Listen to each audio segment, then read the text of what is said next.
बेटा, आज मैं तुमसे एक बहुत गहरी बात साझा करने आया हूँ।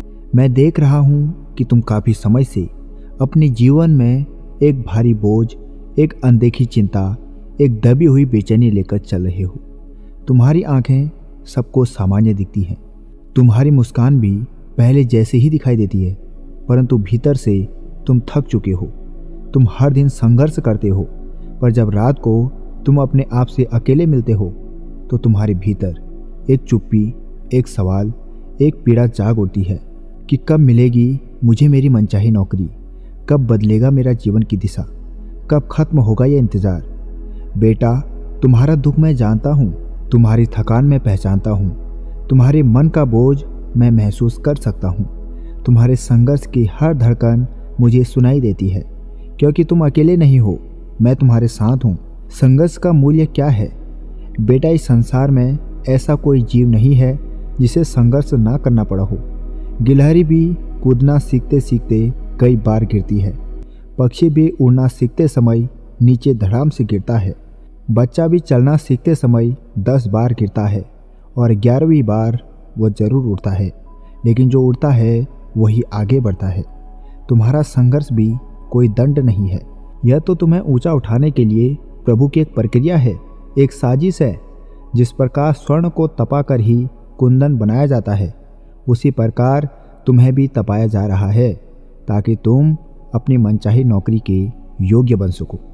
तुम आज जिस संघर्ष में हो वही कल तुम्हारी सबसे बड़ी ताकत बनेगा, क्योंकि संघर्ष हमेशा उन्हीं को दिया जाता है जिन्हें भविष्य में बहुत बड़ा बनना होता है।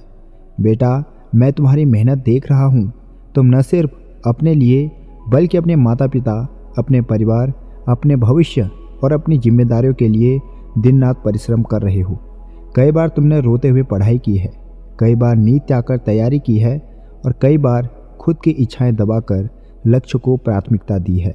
तुम्हारी यह तपस्या व्यर्थ नहीं जाने दूंगा। तुम कभी कहते हो, प्रभु मेरी क्यों नहीं सुन रहे, क्यों मैं ही बार बार पीछे छूट जाता हूँ। पर बेटा, यह सत्य सुन लो, मैंने तुम्हारी प्रार्थनाएं सुनी है।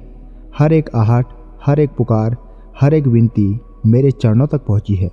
मैं तुम्हें रोका नहीं हूँ, तुम्हें तैयार कर रहा हूँ। अंतर के अंधेरे क्यों आते हैं? कभी कभी तुम अपने आप को कमज़ोर महसूस करते हो। तुम्हें लगता है कि जैसे सारी दुनिया आगे निकल रही है और तुम कहीं रुके हुए हो। पर बेटा, ध्यान रखना, रुका हुआ व्यक्ति कभी खोता नहीं, वह संवर रहा होता है। भगवान का समय मानव के समय से अलग होता है। हम कब में उलझे रहते हैं, प्रभु कैसे और क्यों पर काम करते हैं। तुम्हारा संघर्ष इसलिए नहीं चल रहा कि तुम कमज़ोर हो, तुम्हारा संघर्ष इसलिए चल रहा है क्योंकि तुम उन चुनिंदा लोगों में से एक हो जिनके लिए प्रभु ने एक विशेष रास्ता तय किया है। प्रभु तुम्हें नज़रअंदाज नहीं कर रहे, वे तुम्हारे भाग्य को रच रहे हैं। तुम्हारी प्रार्थनाएं आकाश में खो नहीं रही, वे संचित हो रही हैं। जैसे बादल पानी को संचित करने के बाद में वर्षा करते हैं, वैसे ही प्रभु तुम्हारे अच्छे कर्मों, तुम्हारी मेहनत और तुम्हारी निष्ठा को संचित कर रही है। एक दिन ऐसा आएगा जब तुम्हें अचानक अवसर मिलेगा, अचानक दरवाजे खुलेंगे, अचानक रास्ते बनेंगे, अचानक नौकरी मिलेगी और लोग कहेंगे चमत्कार हो गया। पर तुम जानोगे ये चमत्कार नहीं, ये प्रभु की योजना थी। अब वह अचूक उपाय सुनो जो तुम्हारे भाग्य के द्वार खोल देगा। बेटा, रामचरितमानस में ऐसी अनंत चौपाइयाँ हैं जिनमें दिव्य शक्ति, कर्म सिद्धि, भय नाश और सफलता की ऊर्जा समाई हुई है। आज मैं तुम्हें 2 ऐसी चौपाइयाँ दे रहा हूँ जो कर्म में सफलता, नौकरी प्राप्ति, रुके हुए कार्यों की सिद्धि और भाग्योदय के लिए अत्यंत प्रभावशाली मानी जाती है। पहली चौपाई है, विश्व भरण पोसर कर जोई, ताकर नाम भरत बस होई। अर्थ है, जो प्रभु पूरे विश्व का भरण पोषण करते हैं, वे स्वयं अपने भक्त के जीवन का भार उठाते हैं। उनका नाम लेने मात्र से संकट दूर होता है, कर्म सफल होते हैं और बाधाएं शांत हो जाती हैं।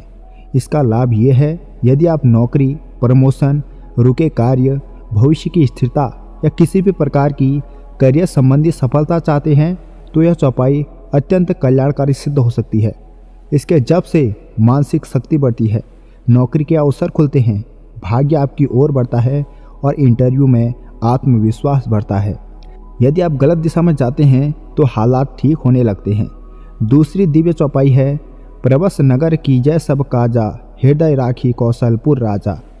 इसका अर्थ है, जब किसी महत्वपूर्ण कार्य की शुरुआत करो तो सबसे पहले हृदय में भगवान श्री राम का ध्यान करो, फिर आगे बढ़ो। राम जी स्वयं तुम्हारे कार्यों को सिद्ध और सफल करते हैं। इसका लाभ ये है, यदि आप परीक्षा देने जा रहे हैं, इंटरव्यू के लिए निकल रहे हैं, किसी महत्वपूर्ण कार्यालय में कार्य कर रहे हैं, कोई नया अवसर मिलने की प्रतीक्षा कर रहे हैं, तो इस चौपाई का जाप आपको तुरंत सकारात्मक ऊर्जा देता है। आपका मन शांत होता है, आपका ध्यान केंद्रित होता है और आपकी तकदीर आपकी ओर खींचने लगती है। उपाय कैसे करना है, ये अत्यंत आवश्यक है। सुबह उठकर 7 बार पहली चौपाई का जाप करो। मन को शांत करके, आंखें बंद करके गहरी सांस लेकर जाप करो। फिर 7 बार दूसरी चौपाई पढ़ो। राम जी की छवि मन में रखो। ऐसा प्रतिदिन 1 महीना करो। इस उपाय में न अघोर तंत्र है, न कठिन विधि है, न कोई डर है, बस श्रद्धा और नियमितता चाहिए। 1 महीने बाद तुम अनुभव करोगे कि मन हल्का होगा, आत्मविश्वास बढ़ेगा, प्रयासों में ऊर्जा आएगी, अचानक अवसर मिलना शुरू होंगे, नौकरी मिलने के योग बनेंगे, रुके हुए कार्य आगे बढ़ेंगे। यह उपाय मात्र उपाय नहीं, प्रभु श्री राम का संरक्षक कवच है। बेटा, तुम्हारा समय बदलने वाला है। तुमने जितना धैर्य दिखाया है, जितना निष्ठा दिखाई है, जितना संघर्ष सहा है, वह बस अब तुम्हारे लिए फल बनने जा रहा है। तुम्हें खुद पता नहीं होगा कि प्रभु तुम्हें कितनी ऊंचाई पर ले जाने वाले हैं। बस याद रखना, देर हो सकती है पर अंधेर कभी नहीं होती।